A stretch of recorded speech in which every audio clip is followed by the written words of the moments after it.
¿Qué tal? Buenas noches. Nos encontramos como cada miércoles que se va haciendo costumbre en nuestro programa de la Fundación Dialoga Bahía. Y hoy con el gusto de presentar a dos grandes invitados que nos van a hablar sobre el futuro de la educación como modelo híbrido. Tenemos al maestro Alfonso Gómez Godínez. Buenas noches. Buenas noches, un gusto. Y tenemos al maestro Simón Madrigal Caro. Buenas noches. Muy buenas noches, muchas gracias por la invitación. No, pues muy amables a ustedes que asistieron a la invitación que les hizo nuestro presidente de la fundación, el maestro Ausencio de la Rosa, que pues está gustoso de que estén aquí en nuestro programa para hablar sobre este tema tan importante en los últimos tiempos y que ha resurgido con el tema de que tenemos ciertas variaciones en las pandemias. Ya ahora tenemos una variable que se llama Omicron y hay que ver cómo va a afectar esto en el futuro de la educación. Primero, pues quisiera que se presentara aquí el maestro Alfonso Gómez, que nos diga brevemente de dónde viene, cuál es soy el maestro Alfonso Gómez, de formación soy economista y he estudiado una maestría, dos maestrías tanto en economía, y otra en educación, y actualmente estamos estudiando el doctorado en el Instituto de Administración Pública del Estado de Jalisco. Y pues nuestras áreas de estudio, de desarrollo profesional, ha sido precisamente las áreas tanto económicas como la educación. ¿Por qué? Porque evidentemente existe un vínculo entre ambos, ¿no? Necesitamos una economía que genere prosperidad, crecimiento, bienestar, pues un gran motor, quizás el motor más importante hoy en día sea la educación, ¿sí? Y una economía en desarrollo, en crecimiento, también ofrece las posibilidades del desarrollo del sistema educativo. Entonces hay un vínculo, hay una sinergia entre estos dos campos, la educación y la economía, y es donde nos hemos desarrollado. Muchas gracias, maestro Alfonso. Maestro Simón, preséntese para nuestros espectadores. Sí, como estamos trabajando como director de lenguas extranjeras en la Secretaría de Educación del Estado de Jalisco. Hemos trabajado pues en otros programas, el programa nacional, dirigimos también el programa nacional de inglés. Estuvimos a cargo del programa de lectura, el que proveía con bibliotecas escolares, bibliotecas de aula a todas las escuelas, programa nacional de lectura, que desapareció, de hecho están desapareciendo todos los programas federales. El programa de rezago educativo también estuvo bajo mi cargo, y también un programa que se llamaba Programa Escuela Siempre Abierta, PROESA, que era un programa muy bonito donde teníamos escuela de verano, escuela de invierno, realmente teníamos a los chicos ocupados en las vacaciones, y eran programas muy bonitos, programas financiados por el gobierno federal que ahora ya desaparecieron. Por lo tanto, tenemos como 8 o 9 años ahí en la Secretaría de Educación. Perdón. De licenciatura soy sociólogo, estudié una maestría en administración pública y ahorita soy compañero con el maestro Ausencio y con el maestro Alfonso Gómez en el doctorado de administración pública en el Instituto de Administración Pública. Y contentos de estar aquí por la invitación. No, pues muchas gracias, maestros. Pues tenemos a dos expertos en la materia de educación, así que pues este programa va a ser muy enriquecedor para todos y pues comenzamos. La pandemia, yo creo que la pandemia en el 2020 nos despejó y nos dimos cuenta de que tenemos se abrió, por decirlo así, la cloaca de la educación. O sea, no se ha llegado a rescatar o tener los objetivos que se han planeado en los objetivos del 2020, los 17 objetivos de desarrollo sustentable.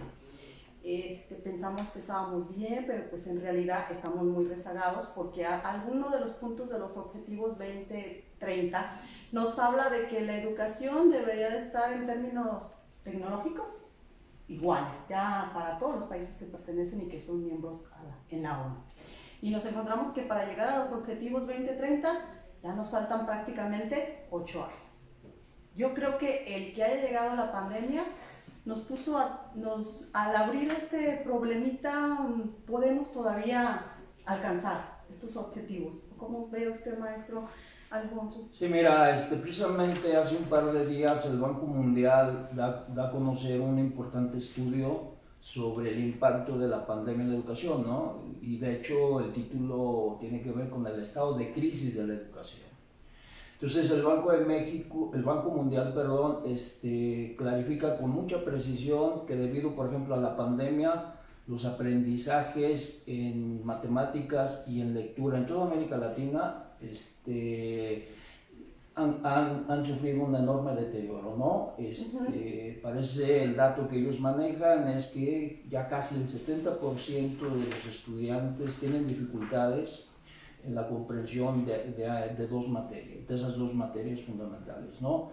En Estados Unidos también estaba leyendo el informe McKinsey, donde señala que debido también al impacto de la pandemia y al rezago de los aprendizajes de los estudiantes norteamericanos, que lo calculan entre 4 o 5 meses de retraso, ellos estiman, hicieron un cálculo económico muy impactante donde señalan que la vida productiva de la generación actual de estudiantes van a sufrir una merma en sus ingresos de alrededor de $65,000 durante toda su vida profesional, ¿no? Recordando pues los estudios que señalan los vínculos que existen entre tu nivel educativo, ¿no? Mayor nivel educativo te implica un mayor nivel de ingreso. Entonces, esos dos estudios que acaban de salir son frescos, pues nos muestran, en este caso muy específico, el impacto que ha habido de la pandemia en temas de la educación. Y evidentemente, este tema nos habla y nos pone en el centro de varias urgencias, ¿no?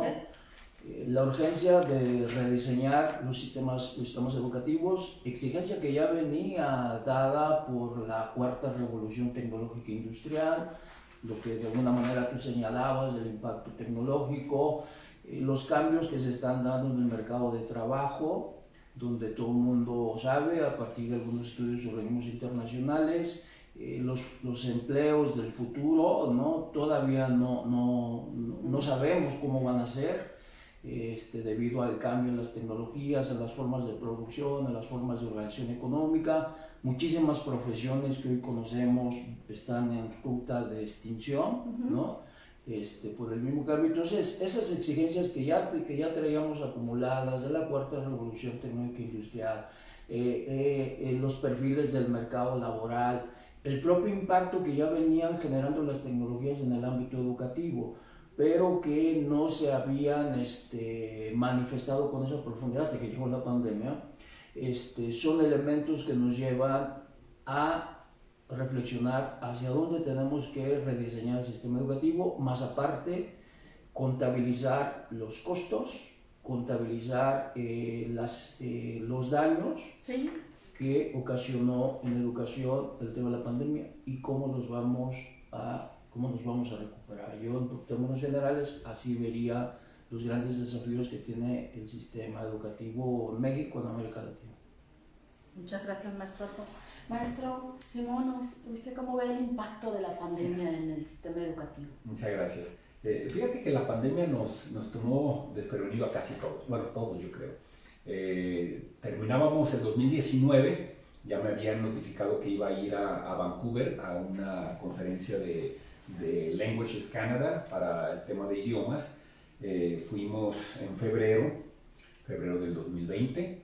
Cuando viajé, vi en los aeropuertos, el de San Francisco y en el de la Ciudad de México, algunas cuantas personas con cubrebocas, pero muy pocas.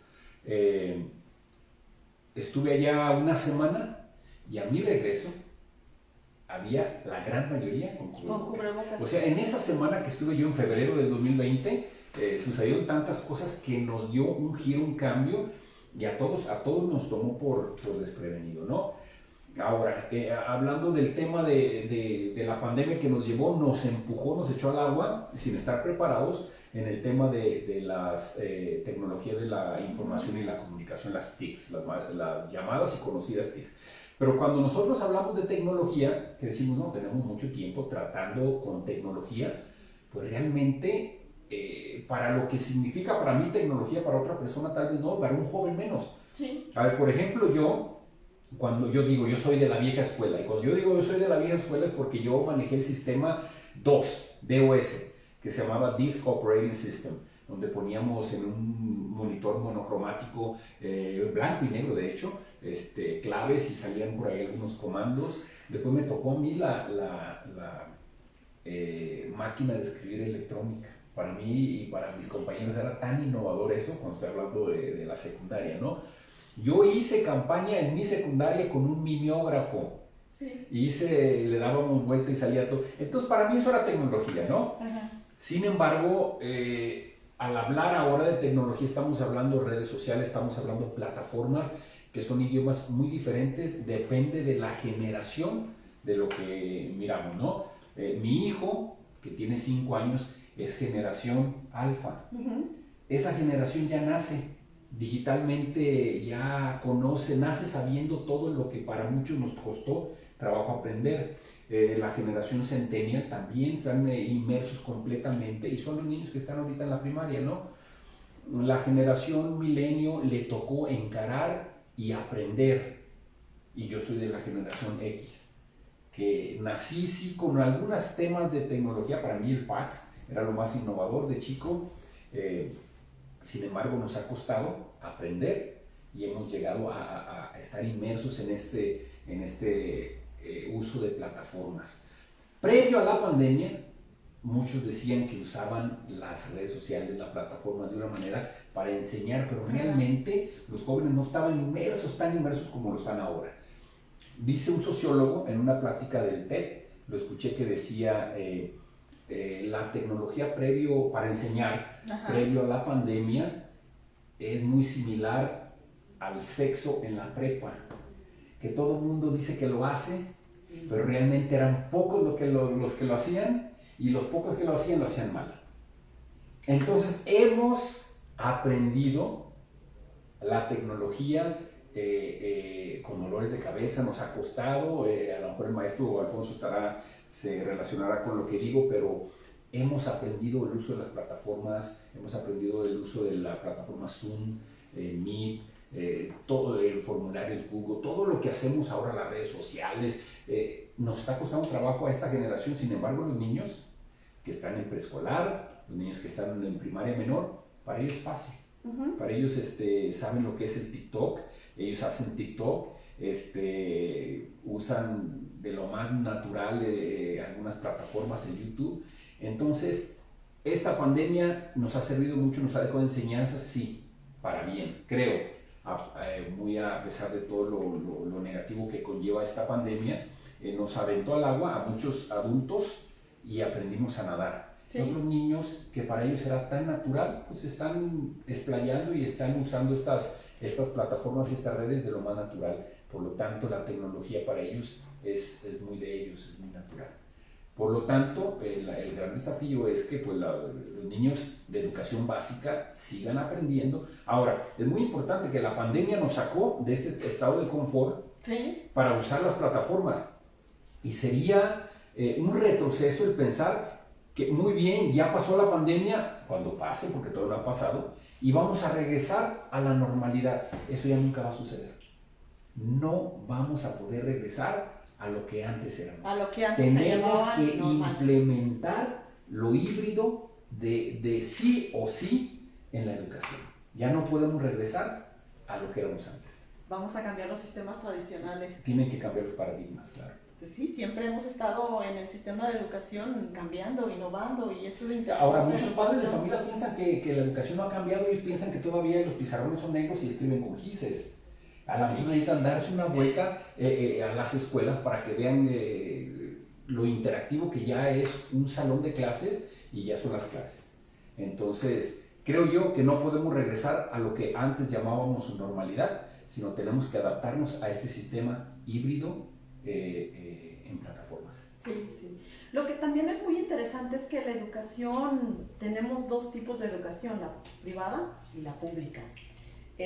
Yo creo y siento que fue un mayor reto para la educación privada, tal vez porque como ellos cobran cuotas, cómo tratar de mantener a sus, ¿cómo se dice?, a sus clientes, a sus alumnos, cómo atraer a los alumnos para que no cambiaran de sistema, porque para ellos sí era un reto de innovación. ¿Cómo te voy a atraer para que sigas siendo un alumno al que le estoy cobrando cuotas si no innovo, si no cambio, si todo sigue igual.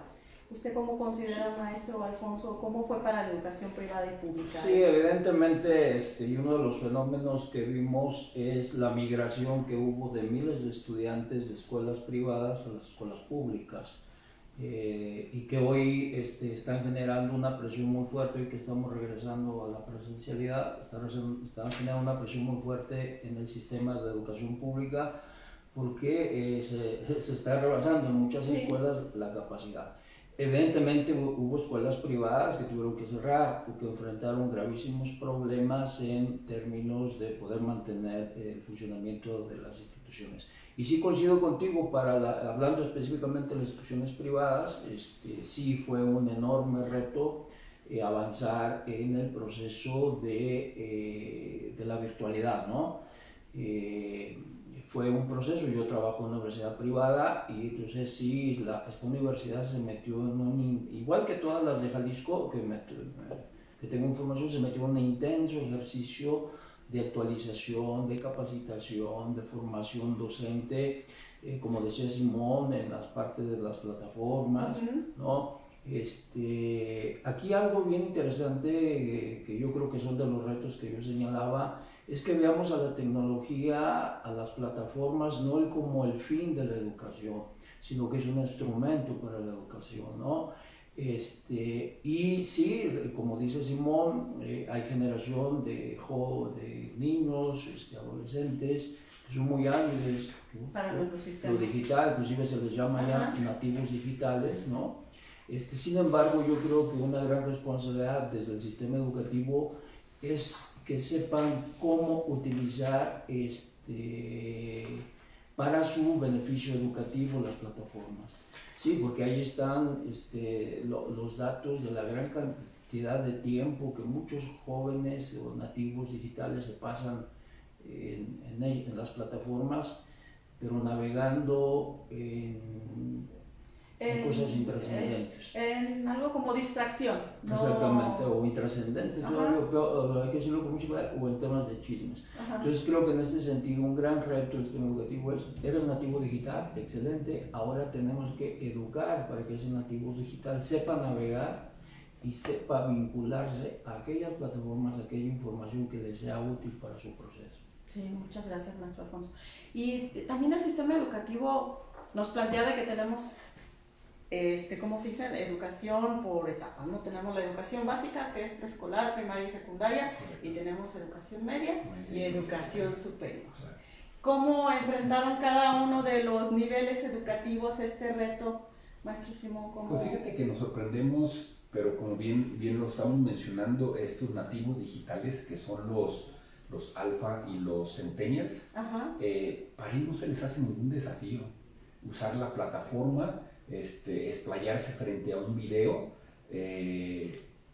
Para ellos creo yo que necesitamos realimentarlos más precisamente en esos términos. Y estamos nosotros como educadores, nos dimos cuenta de una situación muy interesante, que las plataformas son nuestras amigas en la enseñanza, y podemos potenciar esa amistad con las plataformas, cosa que no podíamos hacer con el recurso humano. Enfocado, por ejemplo, en la enseñanza del idioma inglés, nosotros lo ideal sería que en todas las primarias y en tercero de preescolar estuviéramos enseñando inglés. Yo creo que la sociedad cambiaría por completo si nosotros enseñáramos de tercero de preescolar, primaria, secundaria, todo, desde tercero de preescolar, el idioma inglés. La sociedad cambiaría en 20 años. Sin embargo, no abarcamos con los maestros, con el recurso humano que tenemos, a proveer de maestro de inglés a todas las primarias. Por ejemplo, en el caso de la educación pública en Jalisco, tenemos, siempre oscilamos de alrededor de 100 a 150 asesores de inglés de nivel primaria. Sin embargo, inglés ya está entre planes y programas de la Secretaría de Educación Pública como una de las materias que se deben de enseñar. No tenemos el recurso humano suficiente. La pandemia nos arroja a usar estas plataformas, y nos damos cuenta que la plataforma puede ser nuestra llave para poder enseñar a todos sin tener el maestro presente, Ajá. sin tener el recurso humano. Entonces para nosotros se nos abrió esta gran posibilidad, estas puertas, que ya nada más lo necesitamos como hacer una reingeniería. Tener obviamente ya con el gobierno del estado estamos ahorita con la promesa que ya está la infraestructura y todo de tener internet en todas nuestras escuelas, lo cual es muy positivo. Entonces ya nada más es hacer esa redirección hacia la plataforma y presentarles una buena plataforma de enseñanza del idioma inglés.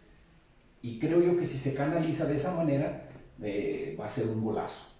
De que los niños puedan aprender inglés por medio de las plataformas, y no solamente dentro de la escuela, sino en su casa. Ellos, me sorprendo porque yo digo, bueno, es un niño de primaria, no debiese de tener celular, por favor. Todos los niños de quinto y sexto tienen un celular y todos tienen acceso al internet, ya sea en su casa, en la plaza, en la escuela. Entonces lo fácil es decirles, bajen esta aplicación y empiecen a trabajar con las lecciones. Hacer las lecciones atractivas para los niños de esta edad. Y ahora, sobre todo, que las redes sociales todo está en inglés, muchas de las aplicaciones, el TikTok, todo tiene palabras en inglés. Entonces ellos se están familiarizando no solamente con la tecnología, sino también con el idioma. Y en el caso de la Dirección de Lengua Extranjera, pues nos sirve y creemos que ese es el futuro. Por ahí tenemos que encaminar el tema de la enseñanza del idioma inglés, no solamente el inglés, cualquier otro idioma, por medio de plataformas, y ahí podemos dar esa cobertura que nos estábamos dando. Sí, pues es que tú eres experto en idiomas. Y de ahí que podemos canalizar esto. Entonces, sí, entonces... es un plus, es algo que para nosotros fue novedoso, pero se tenía que dar. ¿Nos aventó la pandemia a hacerlo apresuradamente? Sí. No estábamos preparados, cierto, pero bueno, ahí vamos, ahí vamos. Por eso mencionaba hace un momento que es imposible que regresemos es imposible regresar a la normalidad. Más bien tenemos una tenemos nueva que implementar esto nuevo. Absorber esto que estamos ahora nosotros también aprendiendo, implementarlo y darle para adelante. Sí, es el futuro. Y pues ya tenemos diseños de políticas públicas diferentes. Y es así donde vamos a hablar con los economistas, ¿verdad? Aquí los economistas. Diseños de políticas públicas. Rezago de la educación. Tenemos marginación también social. Y me imagino que hubo alumnos que no pudieron terminar el ciclo, hubo deserción, me imagino que sobre todo en secundaria, que es la etapa donde hay más deserción escolar. Las políticas públicas hay que cambiarles el sistema, hay que modelarlas para que la educación llegue a todos, porque mientras seguimos dando bienevales, ¿para qué les das bienevales si los tienes en casa? No deberíamos de mejor darles tabletas o buscar una forma de diseñar las políticas públicas. Sí, mira, yo me centraría en el diseño, en este caso, que estamos hablando de tecnología educativa, en los desafíos que enfrenta el ámbito académico de enseñanza, aprendizaje en el modelo híbrido, ¿no? Lo que viene hacia adelante. Porque, repito, la tecnología es un instrumento, no es el fin. Entonces, habría que trabajar en el sistema educativo en qué tipo de metodología me va a llevar al aprendizaje, tanto en lo presencial como en lo virtual. La metodología. ¿Por qué? Y creo que son de las experiencias que hemos aprendido. A veces confundimos que lo virtual es simplemente porque estoy utilizando una plataforma y yo dar la clase virtual. Bueno, pues quizás en el fondo en materia de enseñanza-aprendizaje estás dando una clase presencial porque le estás dando de la misma manera, ¿sí? Entonces se tiene que redefinir muy claro qué tipo de metodología aplica para el tema de la clase presencial y la clase virtual, que puede ser sincrónica o asincrónica, ¿no? Entonces ahí hay algo muy interesante de debatir. Otro elemento, hablando del modelo híbrido, ¿qué tipo de materias son más adecuadas a lo presencial y a lo virtual? Por ejemplo, en la universidad donde yo trabajo hay una gran discusión, y creo que en todas las demás se presenta el mismo problema, de los estudiantes de medicina, los que tienen que hacer las prácticas, la cirugía, los que se necesita que haga ahora sí que el ejercicio, por decirlo de una manera manual, cómo poderlo llevar en el medio virtual, ¿no? Entonces hay materias que son muy difíciles de poderlas llevar a cabo en la virtualidad, que es el caso de medicina, educación física, música, y hay otras materias que sí son más fáciles entre comillas, son más propicias para el tema presencial, ¿no? Entonces hay nichos de materias que habría que ubicar en qué segmento. Otro elemento también es el papel del docente. El papel docente que no es lo mismo el docente presencial que el docente virtual, ¿no? Y finalmente, qué tipo de actividades hay que dejar en los procesos de aprendizaje en cada uno de los dos espacios. Por ejemplo, se comenta en el tema presencial, hay que aprovechar al maestro esa capacidad que tenga para conocer a los alumnos, generarles emociones, generar trabajo colaborativo, atenderlos personalmente, mientras que en la parte virtual quizás las actividades del modelo sean trabajar en proyectos, ¿no? Trabajar en resolución de problemas.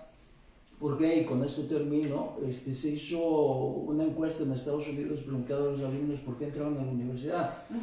Y resulta que varios elementos por los cuales dijeron entrar a la universidad es para socializar, para conocer personas, y evidentemente el del aprendizaje, ¿no? Pero hay elementos que tienen que ver con la parte subjetiva, ¿no? Las emociones, la socialización, la convivencia, y esos temas son los que tenemos que también que discutir en el modelo híbrido para que en la parte presencial esos elementos estén presentes, porque no estamos, con esto termino, no estamos educando máquinas, estamos educando personas que tienen emociones, que sienten, que tienen fobias, filias, que tienen sentimientos. Y entonces la educación no es un proceso de soltar información, o sea, eso ya quedó claro desde hace muchos años, sino que la educación pasa mucho por la parte emocional, ¿no? Por la parte de las percepciones.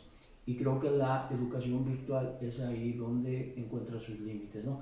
Por eso ambos modelos, el presencial y el virtual, tienen que verse como complementarios. Sí, pues es que eminentemente lo que sucede es que ya hay que regresar a las aulas, solamente hay que diseñar cómo. Exacto. Porque no nos podemos esperar, y como dices, hay actividades que pueden ser virtuales y hay actividades que hay que hacerlas presenciales, porque eso sucede con los que estudian robótica, mecánica, sí, y que los alumnos necesitan practicar. Y que los alumnos y los docentes conozcamos, por ejemplo, las ventajas de la virtualidad, de las actividades asincrónicas, que son flexibilidad, para que tú puedas ingresar a la hora que quieras, revisar la clase a la hora que tú quieras, ahorro de tiempo, que el alumno pueda reasignar su agenda de actividades y decir, a esta materia la puedo ver a tal hora, o sea, trabajar con los alumnos para decirles, a ver, lo asincrónico no es solamente que no estés en el aula, el asincrónico piensa que te da estas ventajas de flexibilidad, de autonomía, de libertad, ¿no? Para que tú puedas desarrollar mejor tus estudios. Sí, pues eminentemente pues ya estamos preparados para lo que viene, regresar y tener un modelo híbrido. Hablando del modelo híbrido, dos puntos que quería mencionar aquí. Mencionó aquí el maestro Alfonso Gómez, que es una realidad, los niños pasan mucho tiempo en el celular, en internet, digamos. Sea el celular, sea su tablet o sea la computadora, pasan mucho tiempo en el internet. Ahora, no me asusta a mí, porque cuando yo estaba chico, pero muy chico, yo veía que mi papá, bueno, aparte de que trabajaba y llegaba a casa, escuchaba mucho la radio, porque él, bueno, era la generación silenciosa, que le llaman. Él escuchaba, y yo todavía recuerdo inclusive lo que él escuchaba: Porfirio Cadena, El Ojo de Vidrio, La Tremenda Corte, Calimán, bueno, una serie de programas que eran sumamente interesantes porque hacían ruidos, hacían voces, te llevaban, te transportaban, perdón, a ese lugar donde se estaba llevando a cabo esa historia. Sí. Yo ya fui de otra generación. A mí muy poco me llamó la atención la radio, a mí más era de la televisión, las noticias, y viví esa transformación porque yo estaba en segundo o tercer año de la universidad en Estados Unidos, porque ya empezó un poco antes, estamos hablando de inicios de los 90s, tomé la primera clase que le llamábamos el WWW, el World Wide Web. Antes de eso entrábamos mucho al internet, pero era diferente. Los que se han recordado algunos se llama Gopher, Archie, buscábamos unas plataformas, entrábamos a las bibliotecas de las universidades, era internet, pero no teníamos ICOs, no tenía lo atractivo que ahora es el internet. Empezó eso de la WWW, yo recuerdo haber tomado una clase porque yo quería estar al día y se llamaba Surfing the Net o surfeando en el internet, y nos enseñaron eso, ¿no? Y yo empecé a pasar mucho tiempo aprendiendo esto. Ahora, los niños ya vienen nativos digitales y sí están pasando mucho tiempo en el internet. Creo yo que como adultos o como padres de familia lo que tenemos que hacer es redireccionarlos por el camino correcto. A ver, si están pasando mucho tiempo en YouTube, bueno, que vean, en vez de los YouTubers, que vean los EduTubers. Los EduTubers te enseñan, te están enseñando materia, te están enseñando los temas educacionales en YouTube. Y a lo mejor los niños no lo conocen. Entonces, enfocarlos a que en vez de pasar tanto tiempo viendo a YouTubers, vean los EduTubers, ¿no? Enfocarlos a que sí, muy bien, estás jugando con las aplicaciones de juego muy bien, pero también bájame esta y esta aplicación, las cuales te van a enseñar, en este caso, idioma. Puedes bajar Duolingo, es gratuita, y con esa pueden enseñar aprender inglés, ¿no? Y así tenemos un sinfín de aplicaciones gratuitas que les pueden servir. No es todo malo que pasen mucho tiempo en el internet.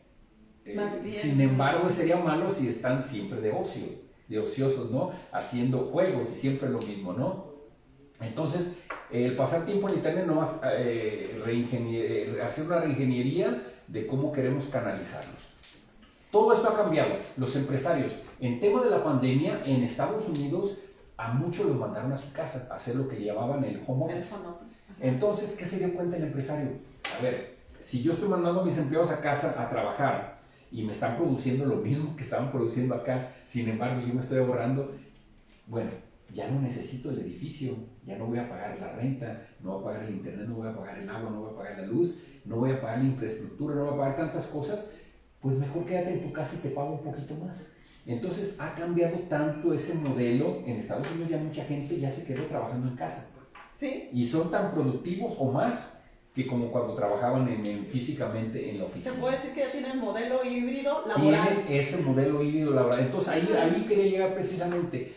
En la enseñanza del idioma nosotros hablamos de lo que le llaman blended learning, que blended no es otra cosa más que una mezcla. ¿Qué hacemos? Yo, por ejemplo, en las mañanas me levanto, tomo mi licuadora, le pongo un plátano, le pongo un poco de leche, le pongo un poco de cereal, le pongo a veces un poquito de manzana, y hago esa mezcla y me tomo un rico licuado. Creo yo que ese es el futuro de la educación, especialmente hablando en idiomas. El blended learning o la enseñanza híbrida tiene que ir de la mano con un docente, con una metodología y con las plataformas, con la tecnología. Esa creo yo que puede ser la clave de una excelente enseñanza en el presente y en el futuro. Esa enseñanza híbrida o el blended learning que nosotros llamamos. Ese es mi punto de vista. No, pues muchas gracias, maestro Simón. Y entonces tenemos una sociedad actualizada con nuevo sistema híbrido. ¿Qué más? ¿Qué le falta? Entonces, ¿estamos bien? ¿Vamos bien? Mira, ¿Hay que rediseñar? ¿Hay que cambiar el telescopio a otro lugar? Yo creo que son temas de la coyuntura, del momento, del regreso a lo presencial, que va combinado con lo virtual, por eso el híbrido, y lo que viene en el mediano y largo plazo.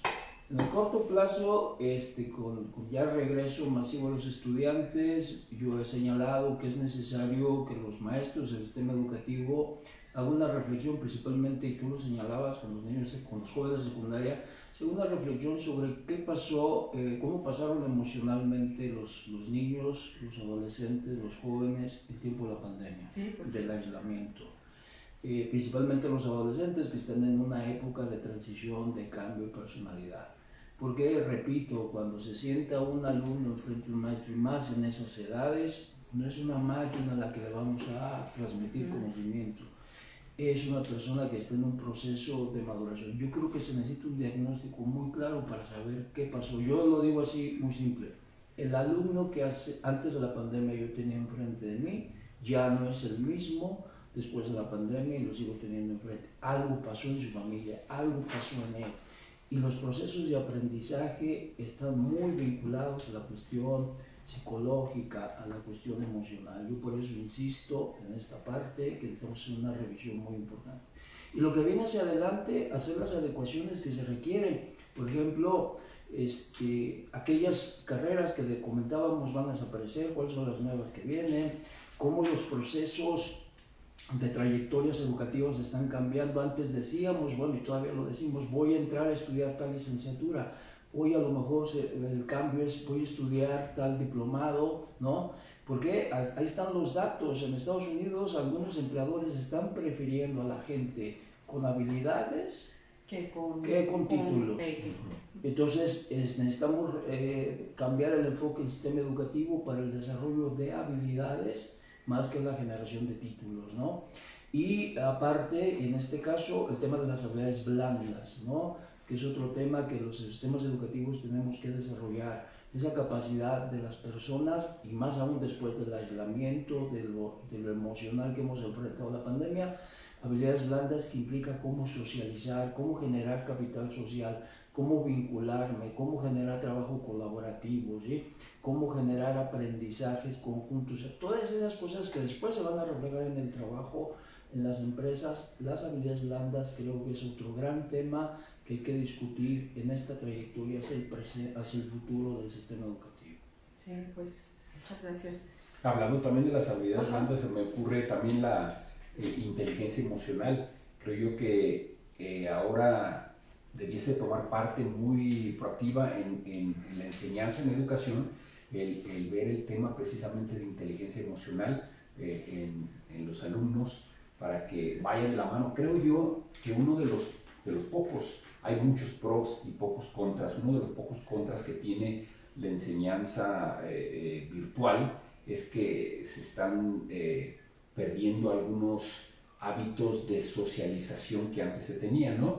Sí. Y entonces yo creo que ahí debe de entrar precisamente como parte de los métodos de enseñanza o la metodología, el darle ese énfasis en temas como la inteligencia emocional, como socialización y sensibilizar a los alumnos a que hay un mundo más allá de solamente el aparato. Sí.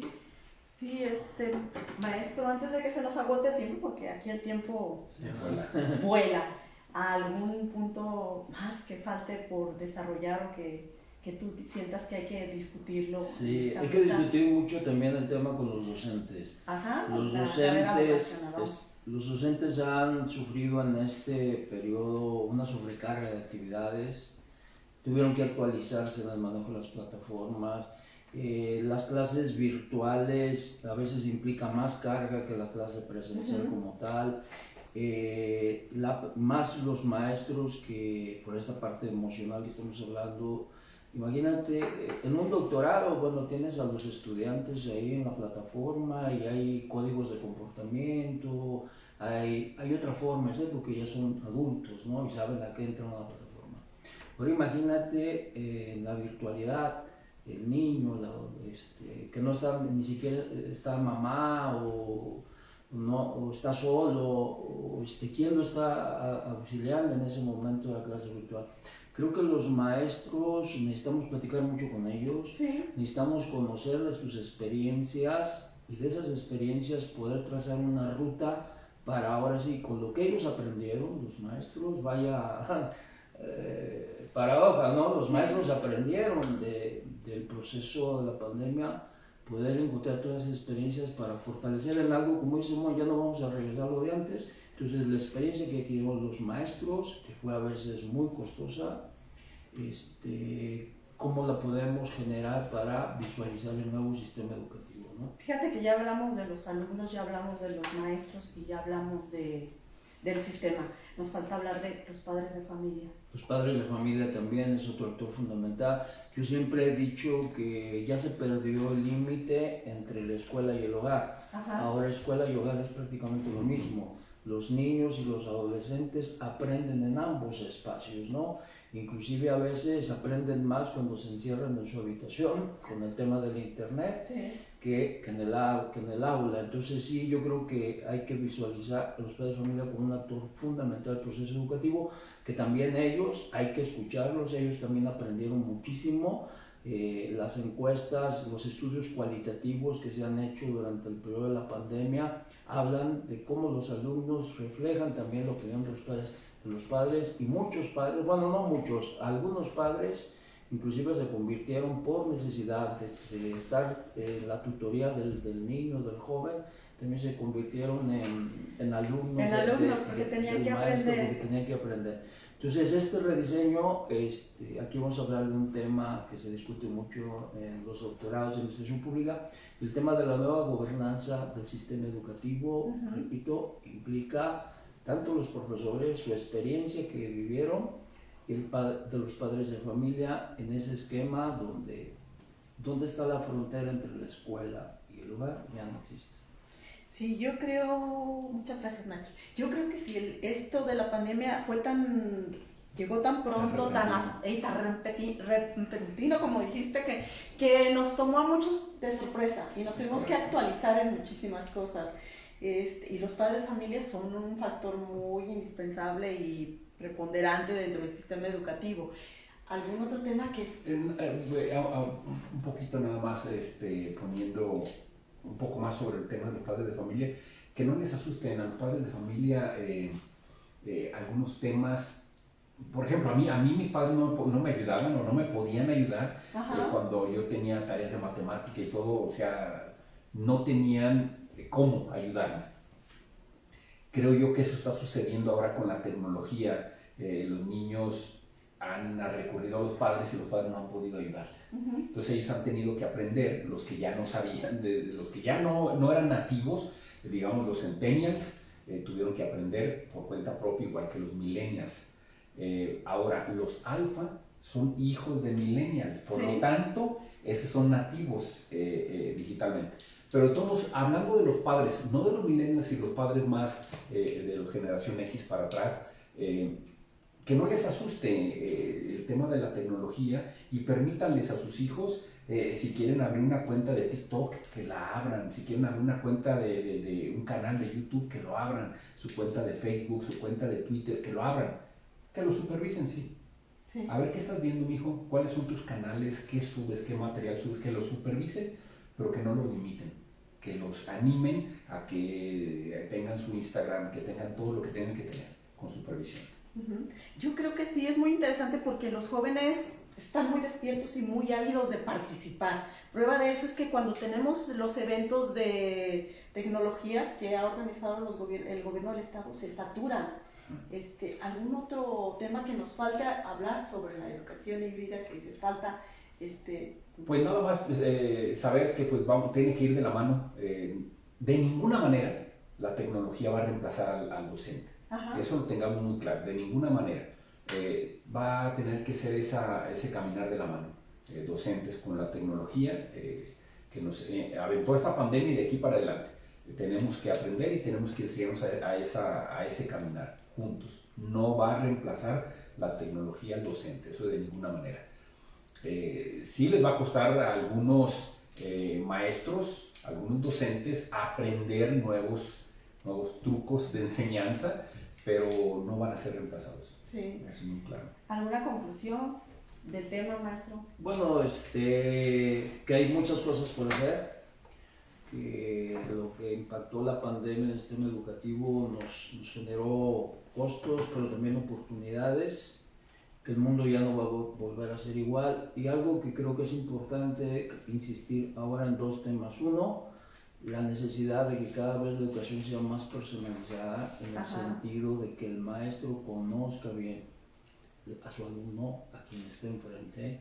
Ahora ya no enfrente, porque ese es el sistema bancarizado que decimos, ¿no? Sí. Sino ya ahora en aulas inversas, en aulas participativas, sino saber al joven que tiene a un lado qué tiene, qué necesidades enfrenta, ¿no? Sí, porque quedamos que también los alumnos no aprenden igual, ¿verdad? Exactamente, todos aprenden ¿no? diferente. Por lo que decía Simón, las diferentes inteligencias que hay, ¿no?